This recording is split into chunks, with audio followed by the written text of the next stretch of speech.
Film dibuka dengan lukisan yang menggambarkan dahulu kala dewa yang sangat perkasa yaitu Pangu menciptakan bumi dan langit. Lalu dia berubah menjadi matahari, bulan, gunung, dan sungai. Sementara Dewi Nua kemudian menciptakan patung-patung dari tanah liat, lalu meniupkan ruh ke dalam patung itu sehingga terciptalah manusia. Sebelum meninggal, Dewi Nua meninggalkan pusaka suci bernama Feng Senbang atau Gulungan Dewa. Dewi Nua memerintahkan dewa-dewa di Gunung Kunlun untuk menyimpan dan menjaganya. Pusaka itu mempunyai kekuatan yang bisa menyelamatkan seluruh isi dunia dan hanya bisa dibuka oleh raja dari segala raja.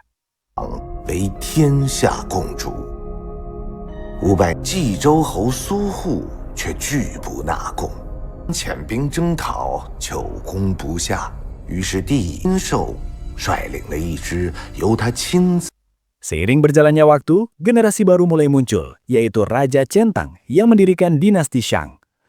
4 adipati dari timur, barat, selatan, dan utara, serta 800 raja lainnya. Mereka mengakuinya sebagai raja dari segala raja. Namun, setelah 500 tahun masa kejayaan dinasti Shang, raja kerajaan Sisu yang bernama Suhu menantang dan menolak untuk tunduk kepada Kaisar Yi yang saat ini memimpin dinasti Shang. Dan perang pun tak dapat dihindari.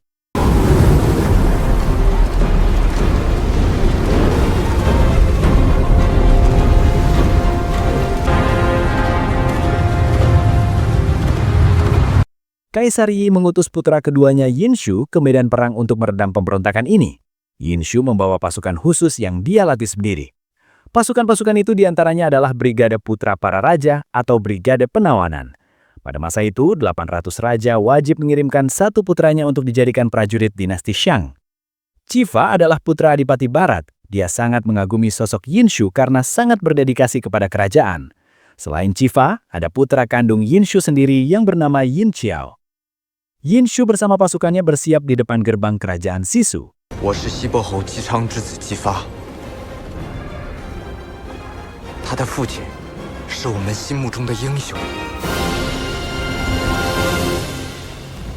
Yinshu lalu memanggil putra Raja Suhu yaitu Su Qianxiao untuk mendekatinya.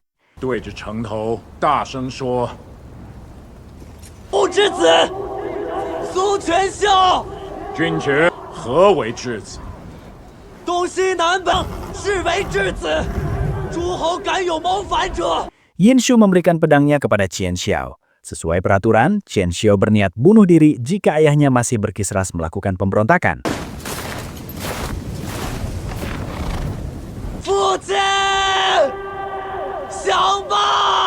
Bukannya sadar, Qianxiao malah dilempari anak panah. Itu menandakan kalau ayahnya tidak mau tunduk. Qianxiao pun bersiap untuk bunuh diri. Namun dia justru menangis karena ayahnya ternyata tidak peduli padanya.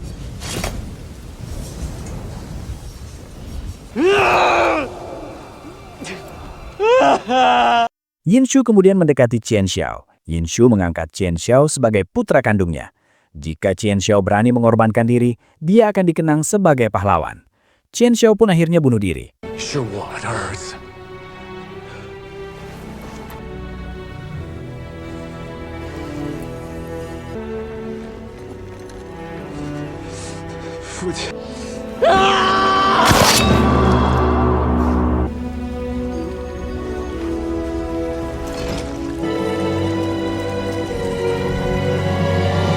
Yinshu pun memerintahkan pasukannya untuk menembakkan ketapel meriam ke benteng musuh. Benteng-benteng itu pun jebol dan berhasil dihancurkan.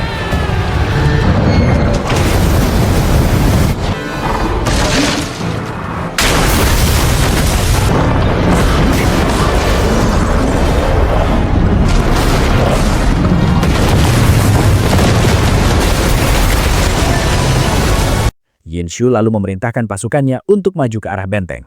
Qifa memimpin pasukan berkuda untuk maju. Meskipun dihujani jutaan anak panah, pasukan tersebut tetap terus maju.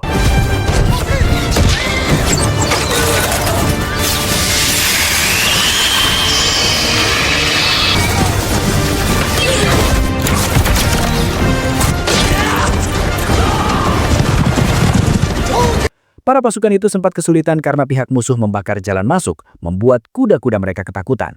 Akhirnya, para pasukan itu kembali ke hadapan Yinshu.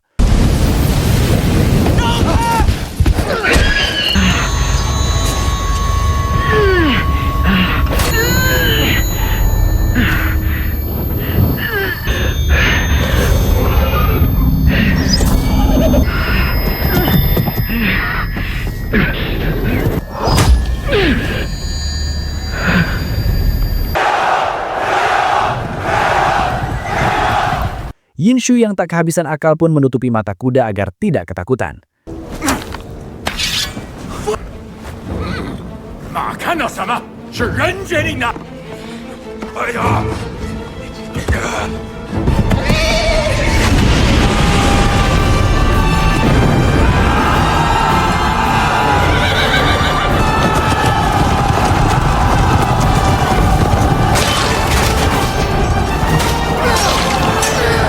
Akhirnya, Yinshu dan pasukannya berhasil mengalahkan pasukan musuh. Mereka lalu memburu keluarga Raja Suhu sampai ke pemakaman. Yinshu bertarung melawan Raja Suhu, sementara Chifa menghadang anak-anak Suhu yang akan kabur.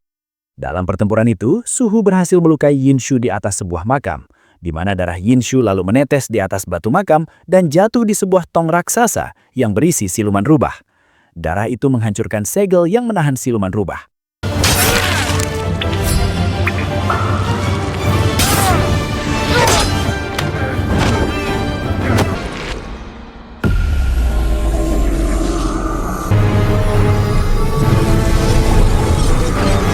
Di dalam kereta putri Suhu yang bernama Su Tadachi memutuskan untuk bunuh diri demi kehormatannya setelah melihat ayah dan kakaknya terbunuh. Bertepatan dengan itu, tiba-tiba terjadi longsor salju dan mereka tertimpa reruntuhan salju.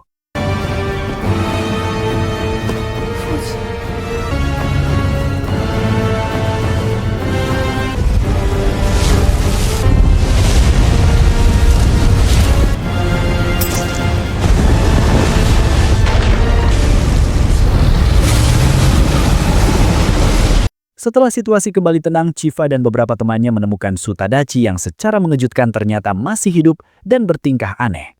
Ternyata Su Tadachi sudah dirasuki siluman rubah yang berhasil lolos. Su Tadachi seharusnya dihukum mati karena dia putri seorang pengkhianat. Namun Chifa dan teman-temannya tidak tega membunuh seorang wanita. Mereka akhirnya membawa Su Tadachi ke perkemahan.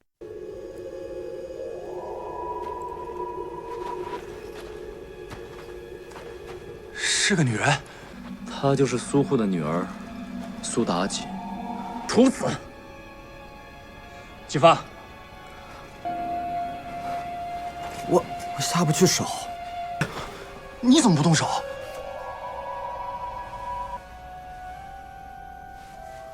我的簪子呢？姬发，姬发，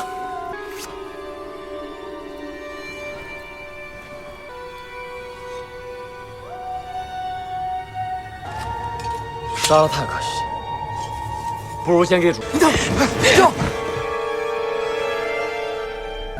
主帅，主帅，主帅。 Di dalam perkemahan, Su Tadachi merangkak mendekati Yinshu. Su Tadachi menjilat luka dan darah Yinshu yang menetes. Su Tadachi kemudian berkata kalau dia tahu impian terbesar Yinshu, yaitu menjadi kaisar. Yinshu adalah putra kedua kaisar dan hal itu sangatlah mustahil. Su Tadachi mengatakan kalau dia bisa membantu Yinshu mewujudkannya. Yinshu tentu saja tidak percaya, namun di saat luka di dadanya sembuh setelah dijilat Su Tadachi, Yinshu pun akhirnya percaya.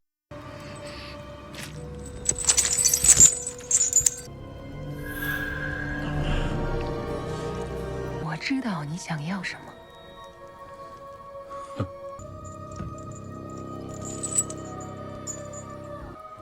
成为全天下。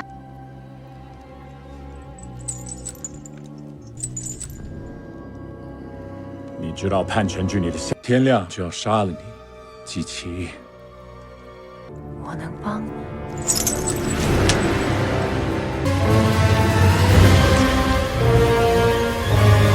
Yinshu dan pasukannya akhirnya kembali ke ibu kota Zauge. Mereka disambut meriah atas kemenangan yang mereka raih. Yinshu menyerahkan kepala Suhu kepada ayahnya, Kaisar Yi. Di sini juga ada kakak Yinshu, sang putra mahkota Yinchi.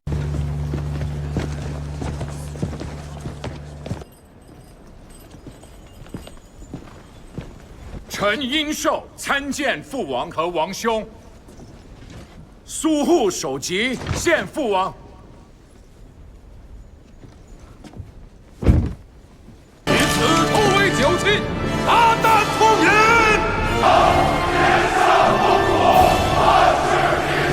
Malam harinya, di dalam pesta kemenangan, anak buah Yinshu mempersembahkan tarian perang di depan Kaisar Yi. Secara aneh, putra mahkota Yinchi menggila dan ikut menari. Seperti dirasuki sesuatu, Yinchi menusuk dan membunuh Kaisar, yaitu ayahnya sendiri.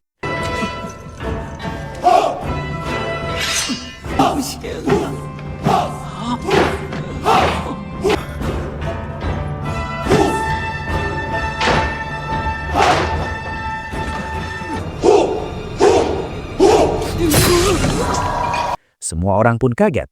Anak buah Yinshu langsung mengepung Yinchi yang bertingkah gila. Di tengah-tengah pengepungan, Chifa tidak sengaja membunuh Yinchi. Semua orang pun menuduh Chifa telah membunuh putra mahkota.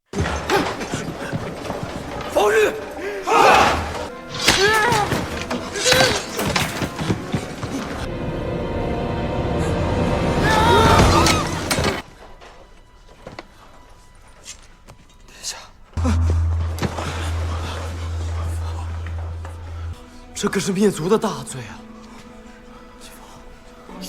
比诛之，这可是大罪。 Yinshu kemudian bangkit. Dia mengampuni Chifa karena telah membalaskan kematian Kaisar. Chifa pun tidak dihukum, dan tahta kerajaan diserahkan ke Yinshu. 知父杀君，大逆不道。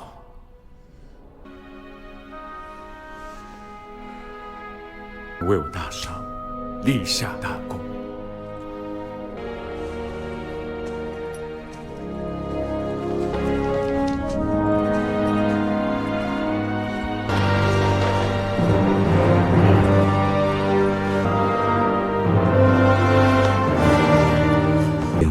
主帅明辨是非，我恐怕难逃灭族。 Sementara itu, para dewa di Gunung Kunlun yang Maha Agung memanggil semua dewa agung untuk membahas peristiwa di dinasti Shang. Apa yang barusan terjadi di sana adalah tanda kutukan besar yang akan menimpa bumi. Kutukan itu bisa memusnahkan seluruh umat manusia, dan para dewa tidak bisa tinggal diam. Dahulu kala, Dewi Nuwa sudah meramalkan hal ini akan bakal terjadi, sehingga dia menyiapkan pusaka Feng Senbang. Kini, sudah saatnya pusaka Feng Senbang diturunkan ke bumi untuk diserahkan kepada raja dari segala raja di bumi. Jika orang itu bisa membuka Feng Senbang, maka kutukan itu akan dicabut dan umat manusia akan selamat. 正是预见到人间早晚会有这么一天。交给天下共主，由他来开榜封神。持榜下山的代价，想必众师兄都已了。得我去，还是我去？应该我去。 Seorang dewa yang bernama Chiang Zia kemudian datang bersama kedua muridnya, Necha dan Yang Qian menghadap para dewa agung. Zia menawarkan mengantarkan Feng Senbang ke bumi, meskipun resikonya dia akan kehilangan kekuatan dewa dan menjadi manusia biasa. Yang Maha Agung pun menyetujuinya. Dia menyerahkan pusaka Feng Senbang kepada Zia. Setelah menerima pusaka itu, Zia pun berubah menjadi manusia biasa. 弟子不才，愿担此任。莫非，这便是冥冥之中？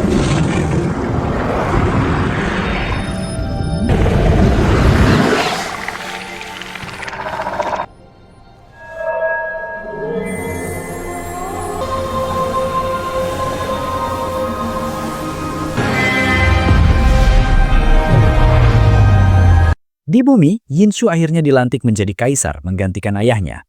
Di dalam upacara penobatan, dia meminta pamannya, pendeta agung, Bigam, yaitu sang peramal, untuk meramal masa depan kerajaan.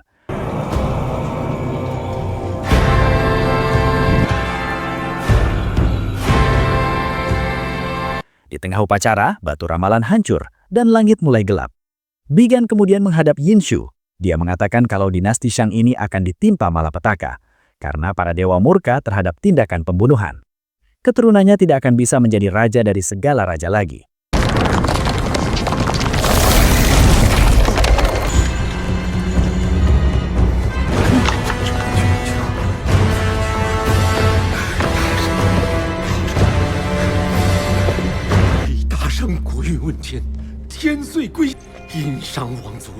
以子弑父，以故子，上天震怒。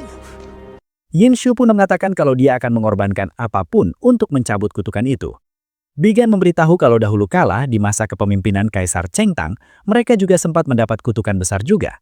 Saat itu, Kaisar Chengtang akhirnya mengorbankan dirinya dibakar di tumpukan kayu kurban untuk membuat dewa mencabut kutukan itu. Mendengar hal ini, Yin Xiao tidak terima. Dia memarahi Bigan karena menyuruh ayahnya mengorbankan diri. Dengan tegas, Bigan pun mengatakan hanya itu satu-satunya cara agar dinasti Shang bisa selamat. Yin Xiaoko meminta agar dirinya saja yang dikorbankan. Namun ternyata Yin Shu sudah memutuskan akan mengorbankan dirinya sendiri.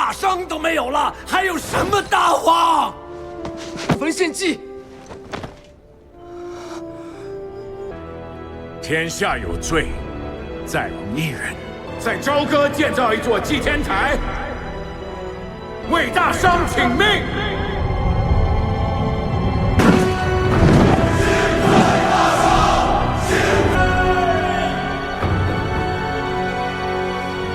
Malam harinya, Yin Xiao berniat mengunjungi ayahnya untuk meminta maaf. Namun di tengah jalan, dia melihat siluman rubah yang sedang memakan organ salah satu pekerja istana.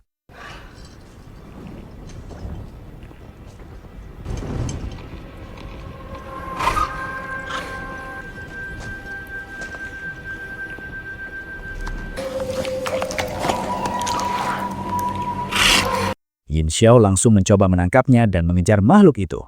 Yin Xiao meminta bantuan Cifa untuk menangkap siluman itu. Mereka melihat siluman itu masuk ke dalam kamar Yin Shu. Mereka pun menuju ke sana. Cifa, Yin Xiao,有狐妖，快跟我追！在那儿，进了真心阁。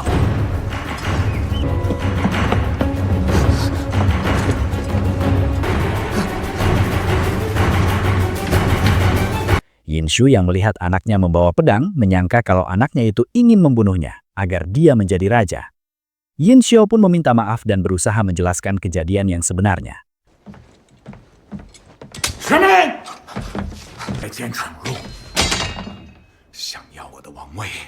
Namun dia kaget ternyata Sutadachi ada di kamar ayahnya. Yin Xiao pun marah karena ayahnya telah mengkhianati ibunya karena sudah bercocok tanam dengan Sutadachi. 大王为了天下人牺牲自己，是个大英雄。我换作是你父亲，你会怎么做？ Di tempat lain, Adipati Barat yang bernama Cicang adalah ayah dari Cifa, raja kerajaan Sici, dan juga adipati dari Barat. Cicang melihat kerajaannya terancam gagal panen karena kutukan yang dialami dinasti Xiang. Dia pun bersiap-siap untuk pergi ke ibu kota Zhaoghe karena dipanggil oleh kaisar yang baru. Selain memanggilnya, Kaisar Yin Shu juga memanggil ketiga adipati lainnya. Anak pertama Cicang yang bernama Bo Yikao memiliki firasat buruk. Yikao merasa Kaisar Yin Shu mempunyai niat jahat. Namun Cicang tidak bisa menolak permintaan Kaisar karena hal itu bisa menimbulkan perang. Lagi pula, ini kesempatan Cicang untuk menemui anak keduanya, Cifa, yang sudah lama pergi. Cicang pun menyuruh Yikao untuk memimpin kerajaan Sici selama dia pergi. 此去朝歌，吉凶未卜。父孙亡命，必起战乱，安危虽一种。臣8年不见，也许比我都高了。我走以后，你就是西岐之主，都不要擅离西岐。 Di tempat lain, Zia, Necha, dan Yang Jian akhirnya tiba di ibu kota Zhaoghe. Zia melarang Necha dan Yang Jian menggunakan kekuatan mereka.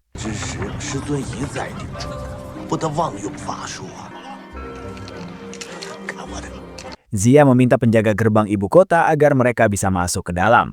Namun Zia, Necha, dan Yang Jian justru dibohongi dan dijadikan budak kuli untuk membangun gunung kayu yang akan digunakan untuk ritual pengorbanan diri kaisar.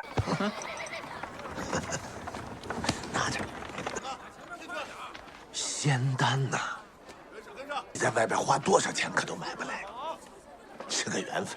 师叔，你这人间法术果然管用。来，下车下车，后面跟紧了，快点！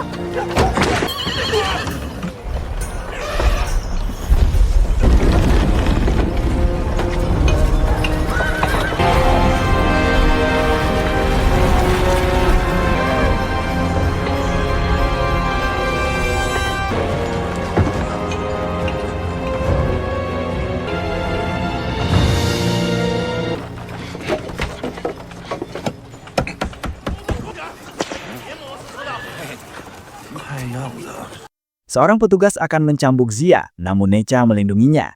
Necha melempar orang itu hingga mengenai gajah pekerja. Gajah raksasa itu pun kabur, membuat keadaan menjadi kacau.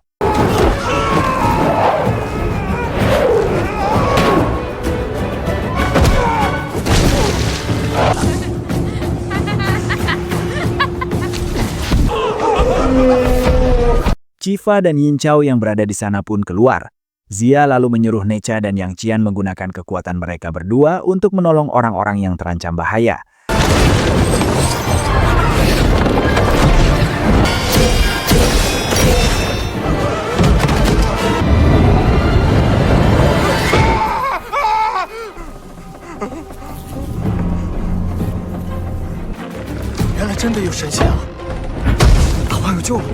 Sementara itu di dalam istana, Kaisar Yin Xiao mengundang seorang ahli ilmu sihir yang bernama Xian Gongbao. Secara aneh, Gongbao bisa melepaskan kepala dari tubuhnya.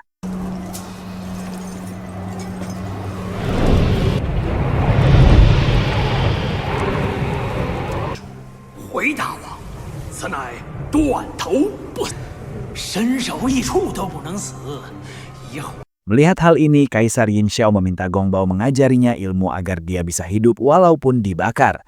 Gongbao pun mengatakan butuh waktu 500 tahun untuk menguasai ilmu seperti itu. Mendengar hal ini, Yin Xiao pun marah dan mengusir Gongbao.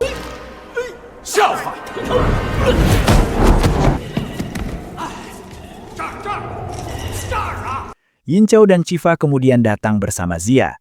Zia menyerahkan pusaka Feng Xianbang kepada Yin Xiao dan menjelaskan kalau pusaka Feng Xianbang itu mampu mencabut kutukan besar yang akan menimpa dinasti Xiang. Yin Xiao tentu saja tidak percaya.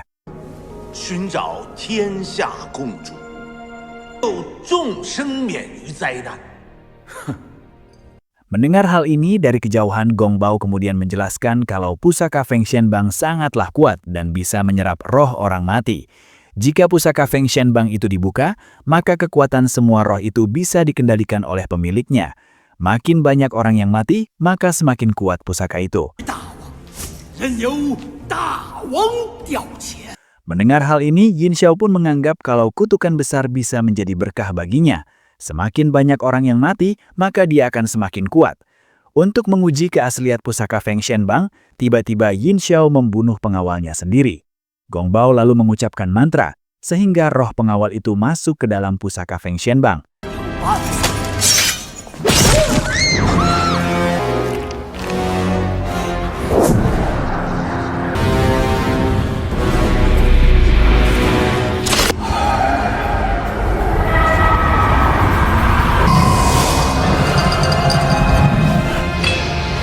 Dari situlah Zia sadar kalau Yin Xiao orang jahat dan tak berhak mendapatkan Feng Xianbang. Zia kemudian mengambil kembali pusaka Feng Xianbang itu. Zia mengatakan akan mengajarkan tarian khusus untuk membuka Feng Xianbang.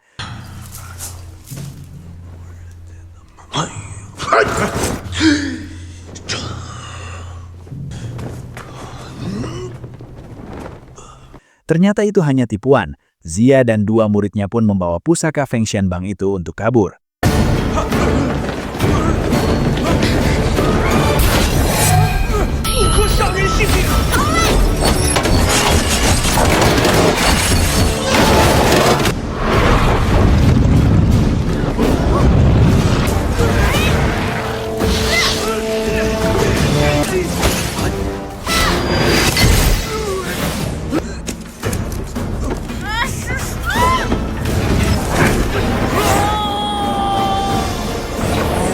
Kaisar Yin Xiao yang marah memerintahkan Yin Chao dan Chifa untuk mengejar Zia.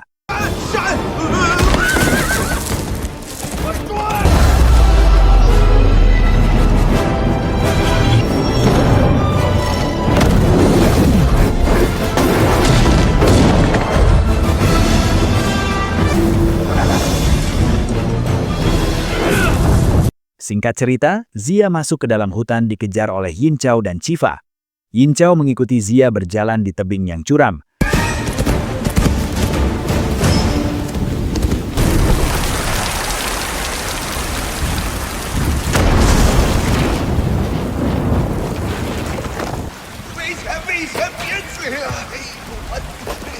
Yin Chao bertanya kenapa Zia tidak jadi memberikan pusaka Feng Xianbang itu kepada ayahnya. Zia menjawab kalau dia baru sadar ternyata Kaisar Yin Xiao tidak layak mendapatkan kekuatan pusaka itu. Zia melihat Kaisar Yin Xiao dengan mudahnya membunuh orang yang tidak bersalah. Selain itu, Yin Xiao juga menganggap kutukan besar sebagai sebuah berkah. Yin Chao pun masih ngotot meminta Zia untuk menyerahkan pusaka Feng Xianbang.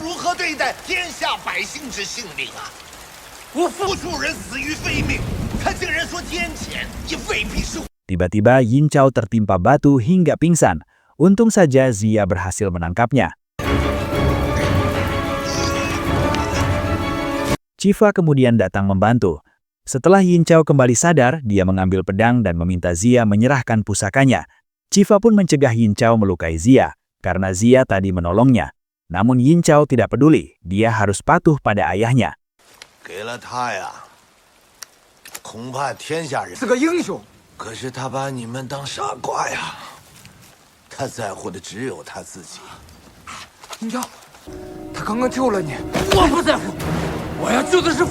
Necha dan Yang Qian kemudian datang. Dengan selendang ajaibnya, Necha menggantung Yin Chao di pohon.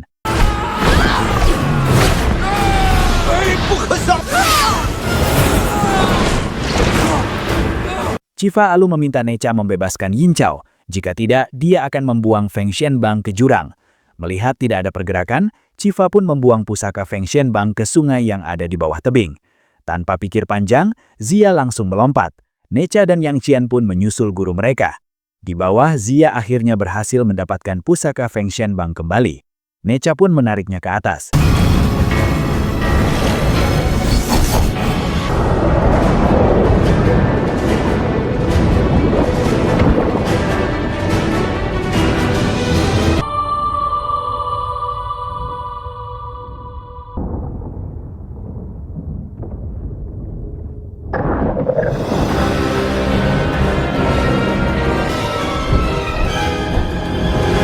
Di tempat lain, Shen Gongbao yang ternyata adalah siluman kembali ke lautan samudra untuk melaporkan tentang pusaka Feng Xianbang kepada gurunya yaitu Raja Siluman. Sang Raja Siluman pun memberikan mantra baru pemindahan roh kepada Shen Gongbao agar dia bisa merebut pusaka Feng Xianbang.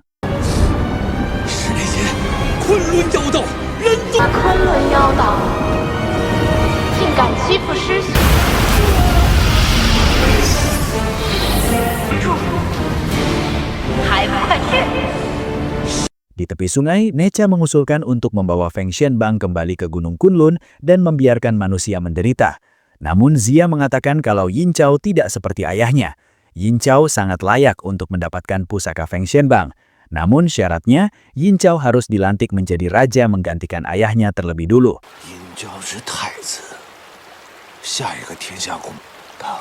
Tiba-tiba ada petir besar menyambar. Necha mengatakan kalau itu pertanda lahirnya siluman.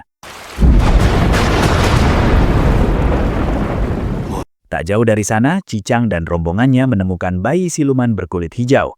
Karena kasihan, Cicang pun berniat merawatnya.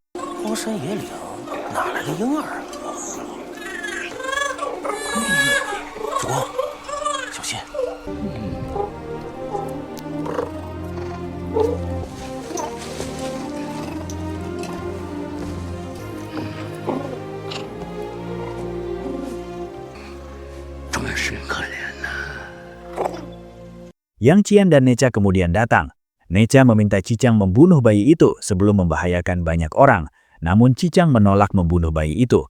Menurutnya meskipun bayi itu siluman, namun dia bisa menjadi baik asal dibesarkan dengan baik pula.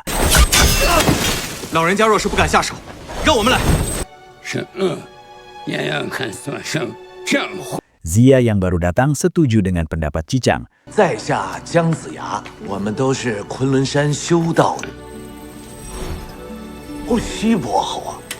Zia menyarankan untuk mengirim bayi siluman hijau itu ke Gunung Kunlun untuk dididik oleh para dewa. Cicang pun akhirnya setuju. Cicang kemudian menamai bayi siluman hijau itu Lei Zhenzi.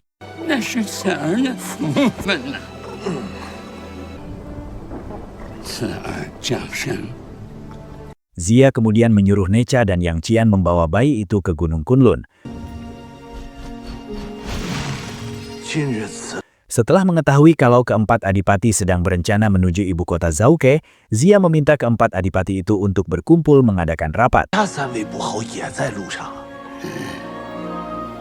Xia meminta bantuan keempat adipati itu untuk melengserkan Kaisar Yin Xiao agar anaknya Yin Qiao bisa naik tahta, karena kutukan sudah mulai terlihat di seluruh wilayah.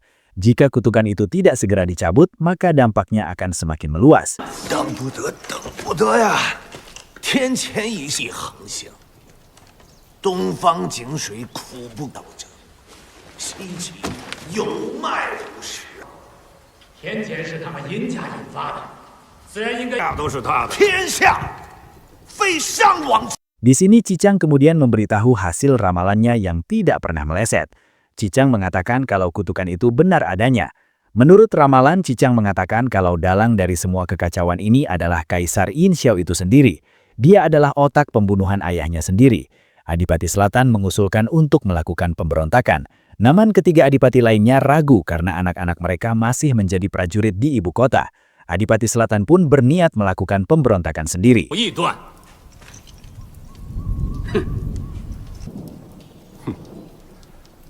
胜算渺茫。姬昌，你呢？让哥做日子。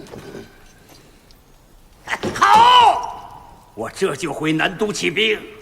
Tiba-tiba Cifa muncul. Adipati Selatan berniat membunuhnya. Namun Cicang mengatakan kalau itu adalah putranya.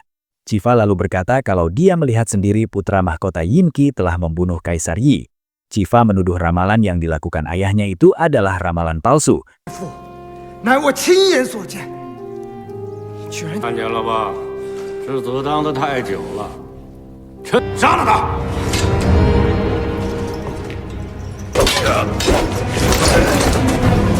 Tiba-tiba pasukan kerajaan datang dan menangkap keempat adipati itu. Singkat cerita, di dalam istana Kaisar Yin Xiao mempertemukan keempat adipati itu dengan anak-anak mereka. Yin Xiao mengatakan di saat putra mahkota Yinqi membunuh Kaisar Yi, semua anak-anak adipati itu menyaksikannya. Yin Xiao menyebut keempat adipati adalah pengkhianat karena mereka lebih percaya pada ramalan daripada kenyataan. Adipati Timur menyangkal hal itu. Dia merupakan kakak kandung dari istri Yin Xiao itu sendiri. Dia tidak mungkin berkhianat. Sementara Adipati Selatan menuduh Yin Xiao bersalah atas kutukan besar yang terjadi. 天下人都知道，强，你就是个骗子。 Yin Xiao lalu menyuruh anak-anak adipati itu untuk membunuh ayah mereka sendiri. Nanti Yin Xiao akan mengangkat mereka menggantikan ayah mereka menjadi adipati. 你们并不愚蠢，你们就是存心叛乱这些谋逆者的相貌。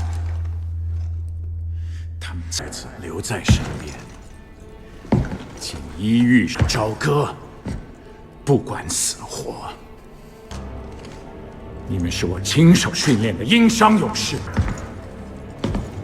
没有人可以再摆布你们，你更有资格继承你们父亲的爵位。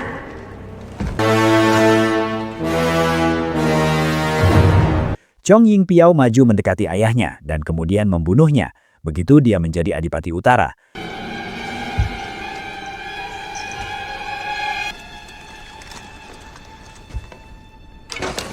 好，程英彪，你现在就是被。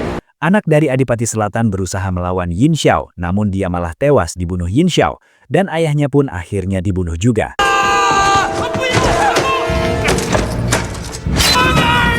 Kemudian Adipati Timur menusuk dirinya sendiri menggunakan pedang putranya Qiang Wanhua, agar Wanhua tetap hidup.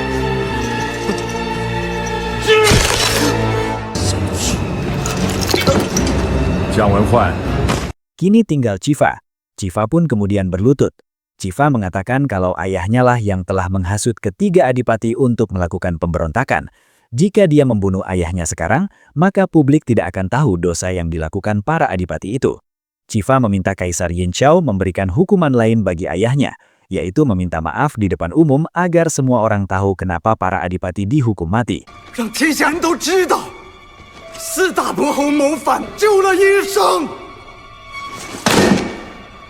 Karena Cifa berjasa menangkap para adipati itu, Yin Xiao pun mengabulkan permintaan Cifa. Lalu Yin Xiao memenjarakan Cicang di penjara bawah tanah sementara waktu. 没能把封神榜带回来给我，有罪。把姬昌押入地牢。 Malam harinya, diam-diam Cifa menyelinap ke penjara bawah tanah untuk menemui ayahnya. Cifa memberitahu kalau Kaisar Yinshao akan membiarkan ayahnya pulang jika ayahnya itu mau mengakui kalau ramalannya itu adalah bohong.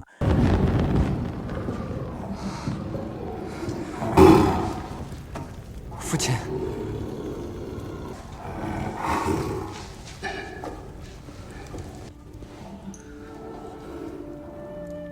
这是做质子的时候，我你们大王答应过我，只要你就是饭碗炸下，是明明是你捏造卦象，煽动叛乱。 Namun Cicang tidak mau melakukannya. Dia malah menyesal telah membiarkan anaknya dididik oleh orang jahat seperti Yinshao. Cifa pun menyangkalnya. Menurut Cifa, Yinshao adalah orang yang baik yang rela berkorban demi dinasti ini. 我亲眼看见他为国征战，出生入死，献祭。你呢？凭几根草棍去断言别人的善恶？ Cicang kemudian berkata, kalau di lubuk hati yang terdalam, putranya ini pasti menyadari ada yang tidak beres. Itulah kenapa tadi Cifa tidak membunuhnya. 是燕圣希望你相信的。 父亲，你真的相信这些？我是您的儿子。你的儿子不重要。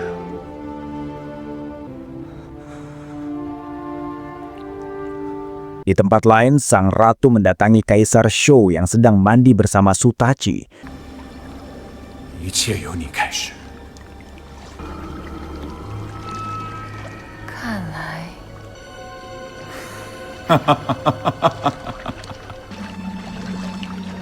我能让大王梦想成真。大王赐死臣妾。 Sang ratu meminta Shou agar membunuhnya saja karena Shou sudah membunuh banyak orang. Dan dengan kematian ratu, Shou mungkin bisa sadar akan kesalahannya. 大王轻易杀之，有失君臣大义，逼其弑父，败坏天地人伦。大王杀的是天下民心，杀的是殷商500年的基业。王后，王有国师不得不见，不言。臣妾愿以死明志。 Namun Sutachi kemudian menyuruh ratu untuk bersantai. Dia mengajak ratu untuk bergabung dengannya di pemandian. 这么美好的身体，得姐姐贵为王后，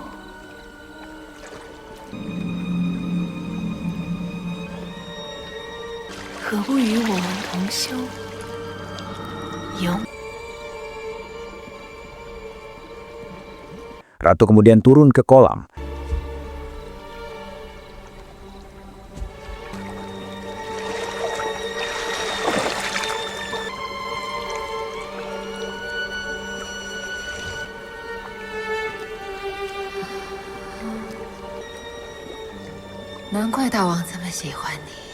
Namun tak disangka, ratu yang marah mengambil tusuk rambut dan menyerang Sutachi. Namun Sutachi membalikan serangan dan akhirnya malah membunuh sang ratu.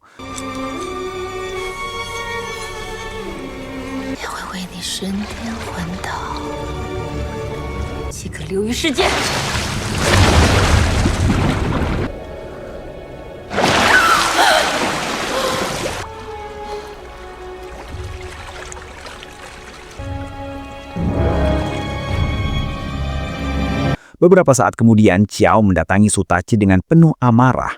Qiao akan membunuh Sutachi karena telah membunuh ibunya. Tiba-tiba siluman rubah menyerangnya.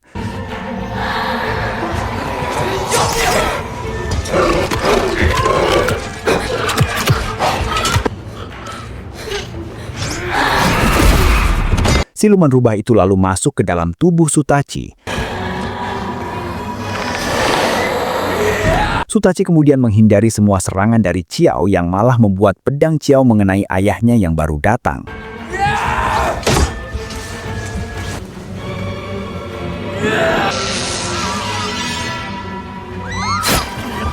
Shou yang marah mengira Qiao berniat untuk membunuhnya. Dia memanggil para pengawal. Xiao yang panik pun memutuskan untuk kabur.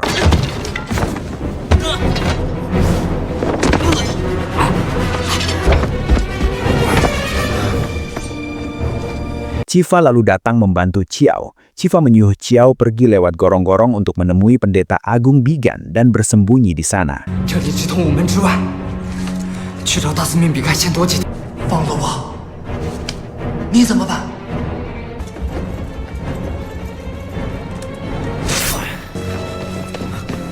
姬发，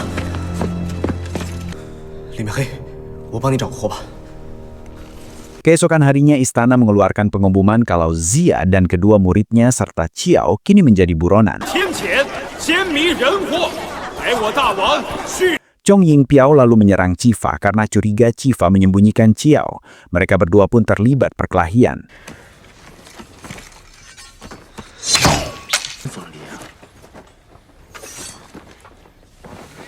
我盯你好几天了，你把银胶藏哪儿？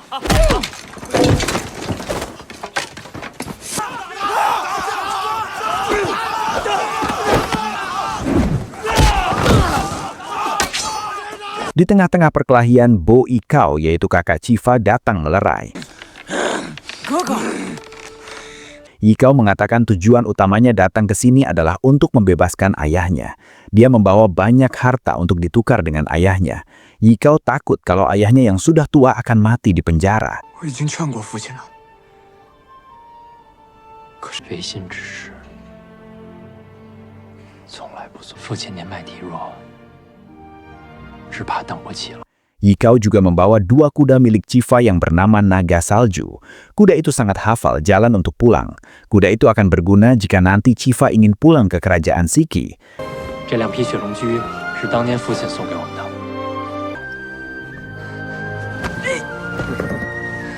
Malam harinya, Yikao menemui Kaisar Shou. Yikao memainkan seruling untuk menghibur Kaisar Shou.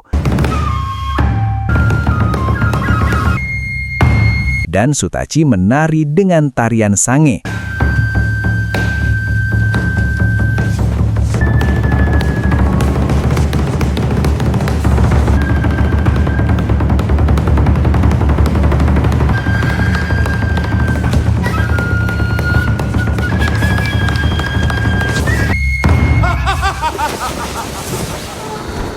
Setelah itu, Yikao meminta Kaisar Shou membebaskan ayahnya. Sebagai gantinya, Yikao bersedia menggantikan hukuman yang diterima ayahnya. Itu artinya Yikao harus dihukum mati karena ayahnya sudah dijatuhi hukuman mati.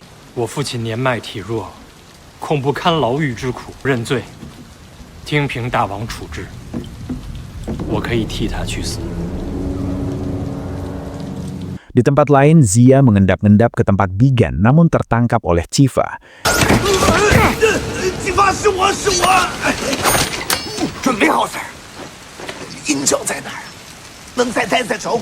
Di sana Zia mengungkapkan kejahatan Shou. Akan tetapi, Xiao masih percaya kalau ayahnya jahat karena pengaruh siluman rubah. Ayahnya menjadi jahat karena terkena sihir siluman rubah. Namun menurut Zia, dari awal Shou sudah mempunyai niat jahat. Siluman rubah hanya digunakan sebagai alat saja untuk mencari tahu. Pendeta Bigan akan menyuruh Shou membawa Sutachi ke tempat ini dan membunuhnya. Nanti mereka akan tahu apakah Shou benar-benar terkena sihir siluman rubah atau tidak. 你就不想想胡所获呢？自然真相大白。 Malam harinya, Shou mengunjungi Cicang di penjara. Yin Shou membawakan makanan bergedel sebagai hadiah. Cicang lalu menyarankan Shou menepati janjinya untuk mengorbankan dirinya, maka semua kutukan akan dihapus. Namun Cicang tidak yakin kalau Shou mampu melakukan itu, karena Shou adalah pria egois yang hanya memikirkan dirinya sendiri. 他还要杀死我。你怎样对自己的父亲？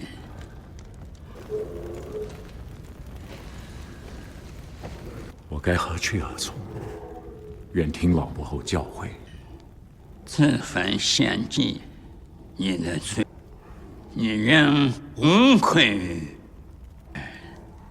你能做得到吗？ Shou kemudian mengeluarkan seruling milik Yikao. Cicang pun kaget karena anak sulungnya ternyata datang ke sini. Xiao kemudian berkata kalau bergedel yang dimakan Cicang adalah bahannya dari tubuh Yikao yang sudah dibunuh. Cicang pun langsung mengamuk. Xiao menyuruh Cicang mengakui kepada semua orang kalau ramalannya adalah bohong. Jika tidak, Xiao akan membunuh Cifa, putra Cicang yang masih tersisa.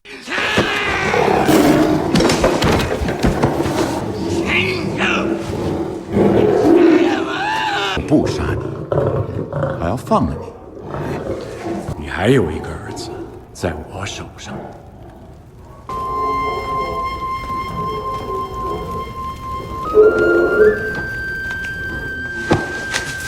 Keesokan harinya, Cicang diarak keliling kota sambil berkata kalau ramalannya adalah bohong. Cicang hanya diam saja saat semua penduduk meneriaki dan melemparinya.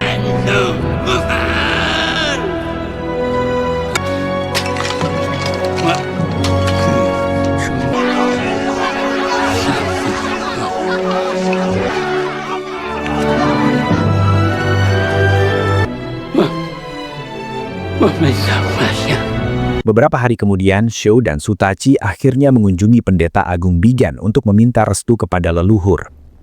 求祖宗庇佑赐福。 Bigan pun memuji kecantikan Sutachi. Sambil memegangi tangan Sutachi, Bigan berkata kalau Sutachi adalah siluman rubah. Xiao pun tidak terima tuduhan itu karena Xiao sudah terlalu sangat bucin pada Sutachi.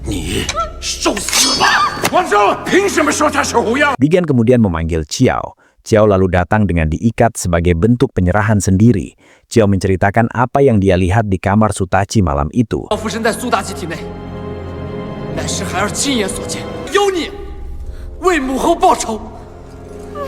Namun Xiao masih tidak percaya.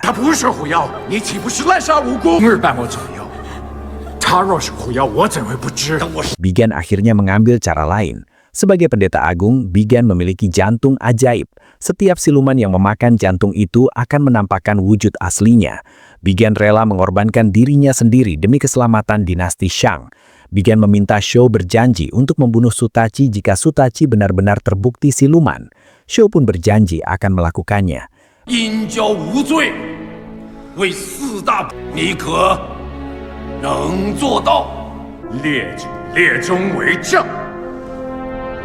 Bigan kemudian mengeluarkan jantung ajaibnya dan menyuruh Sutachi untuk memakannya.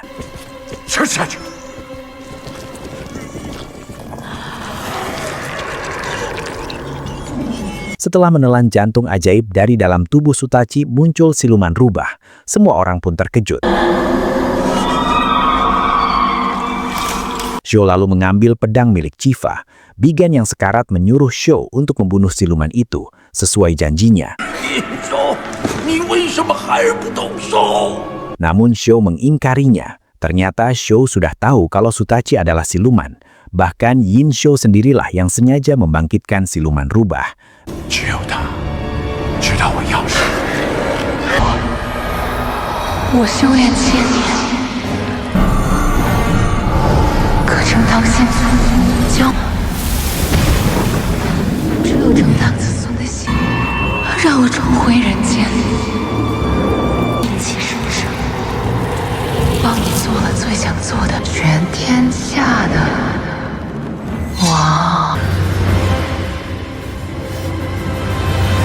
Bigan pun akhirnya tewas.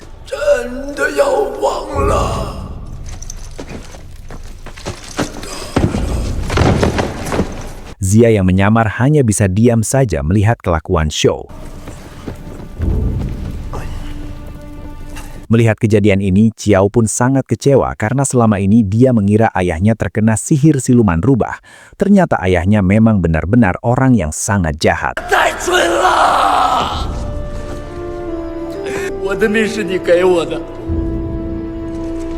Xiao kemudian memberikan hukuman mati kepada Qiao, putranya sendiri. Sementara untuk Cifa, Xiao memberikan kesempatan terakhir. Xiao menyuruh Cifa untuk membunuh ayahnya. Jika Cifa melakukannya, Xiao akan mengangkat Cifa menjadi anaknya dan kelak akan menjadi pewarisnya.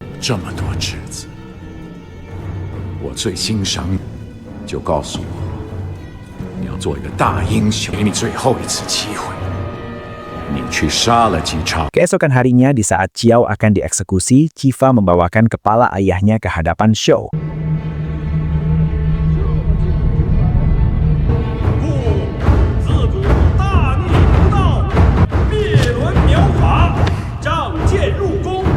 Di balik kerumunan, Zia yang sudah pasrah karena dua muridnya Neicha dan Yang Qiang tidak kunjung datang.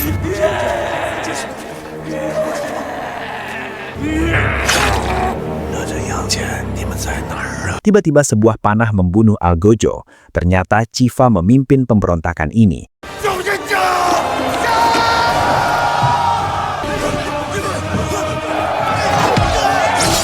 Shou pun semakin marah saat tahu kalau Chifa ternyata tidak membawa kepala ayahnya. Chifa pun menyekap Shou. Chifa menyuruh Shou membebaskan Qiao. Jika tidak, Chifa akan membunuhnya. Namun Shou tidak gentar. Shou berteriak memberikan perintah untuk tetap membunuh Qiao. Ying Piao yang gila tahta dan sangat tunduk pada Shou mendengar perintah itu. Ia langsung naik ke tempat eksekusi. Ia langsung memenggal kepala Qiao. Yinshu kemudian bertarung melawan Chifa.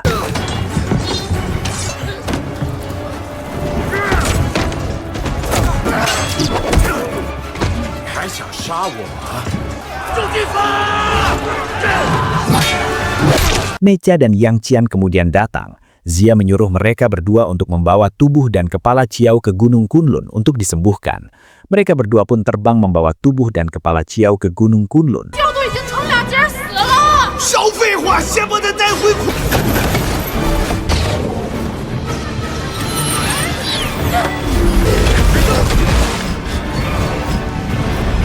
Sementara itu, Chifa berhasil menusuk Shou. Shou yang berusaha melawan pun terjatuh. Dia bergelantungan di jubah Chifa. Chifa kemudian memotong jubahnya membuat Shou terjatuh dan akhirnya tewas.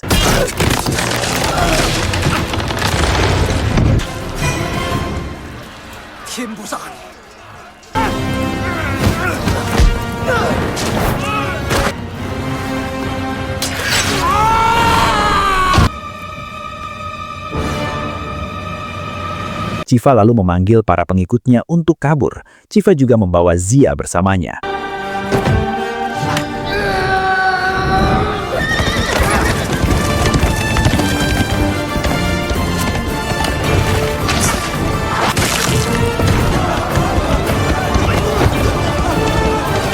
Dari atas, Shen Goubao yang melihat Zia kabur, merapalkan mantra memindahkan rohnya ke patung singa besar yang ada di istana.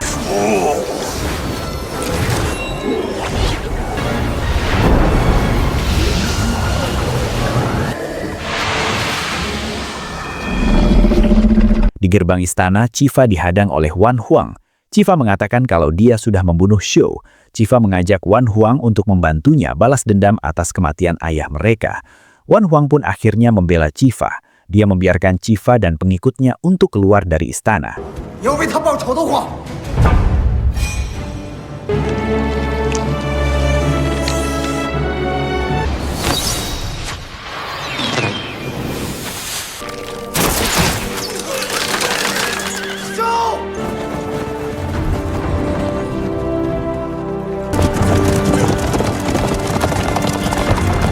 Namun dua patung singa raksasa masih mengejar Chifa.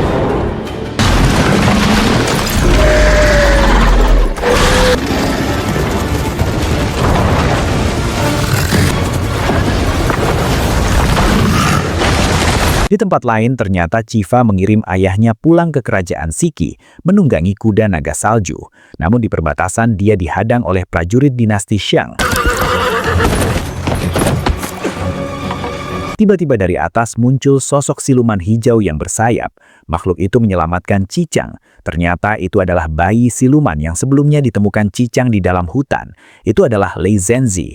Lei Zhenzi membawa Cicang terbang menuju kerajaan Shiki.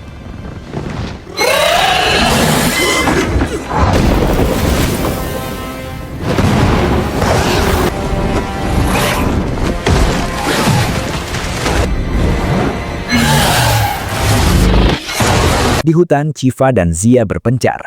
Chifa sengaja menggunakan pakaian Zia agar patung itu mengejarnya.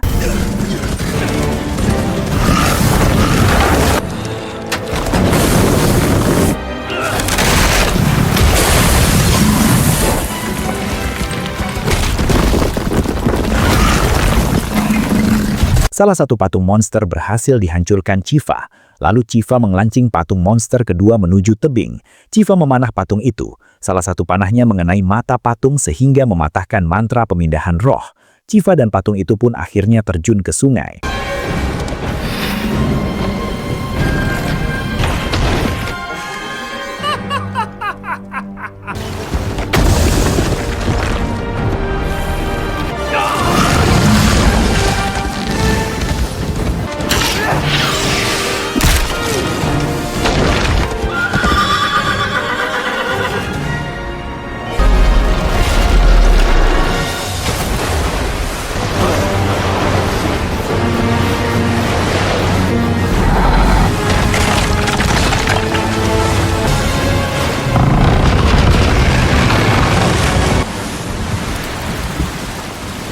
Karena patung singa berhasil dikalahkan, tak hanya itu saja, Shen Gongbao juga mengirimkan gagak-gagak hitam untuk mencari keberadaan Xia berada.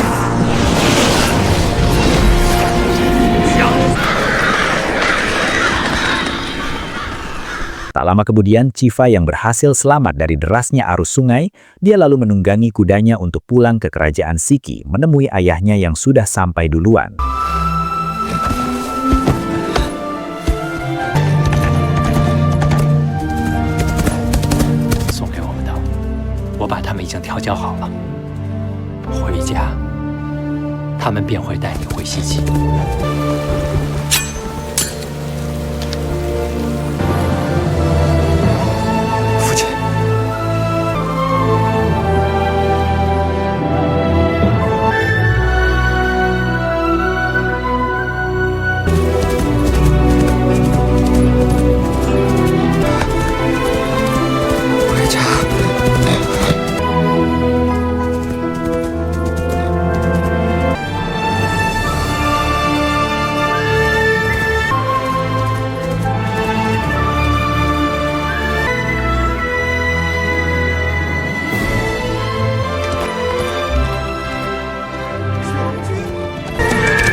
Sementara itu, Sutachi menghampiri mayat Shou. Siluman rubah kemudian keluar dari dalam tubuh Sutachi. Siluman rubah itu menghidupkan Shou kembali.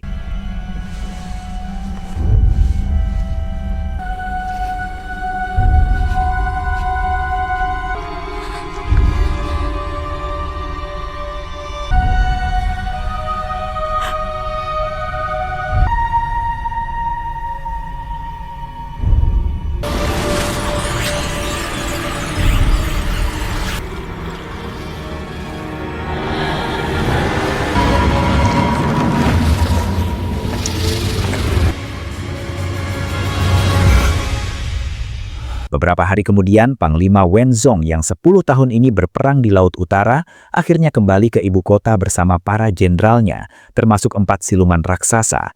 Pasukan Panglima Zong itu sangat mengerikan. Panglima Zong sendiri mempunyai 3 mata.